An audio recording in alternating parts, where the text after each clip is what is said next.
malalaman na nila ni Menchie at Jenny na si Dara ang may kagagawan sa nangyari kay Perry. Samantala pinagtapat na nga ni Dara kay George na siya ang nasa likod sa nangyaring gulo.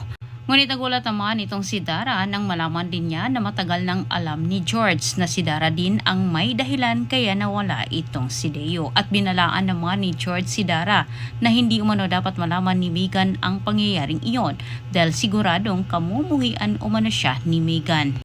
Inamin naman ni Dara na nagawa umano niya ang kasalanang iyon dahil dala umano ito sa sobra niyang galit. Hindi umano niya matanggap na mas pinili umano ni Deo si Menchie kumpara sa kanilang dalawa ni Megan na siya naman umano ang totoong pamilya ni Deo. Samantala sa kabilang banda ay kinalulungkot naman nila ni Menchie lalo na ni Jenny nang lumala din ang sakit ng kanyang amang si Perry.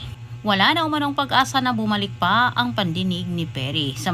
Samantala sa kabilang banda dumating naman itong si Megan sa kanilang tahanan kasama ang kanyang nasaksihan sa kalagayan ni Perry at agad naman niya itong harap-harapang sinabi ni Dara sa kanyang lola. Dagdag sinabi ni Megan na hindi umano niya matanggap na naranasan umano ngayon ni Jenny ang naranasan niya.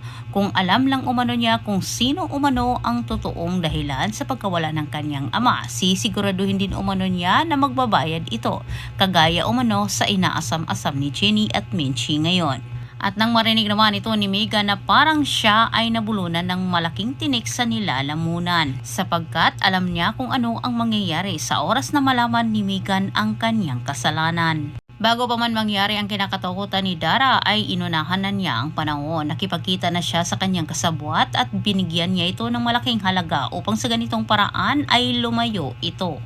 Upang hindi naman mag-cross ang landas nila ni Menchie sa nasabing tao, sobrang natatakot itong si Dara na kapag nagkataon na magkaharap ang dalawa, siguradong ikakanta umano siya sa nasabing tao.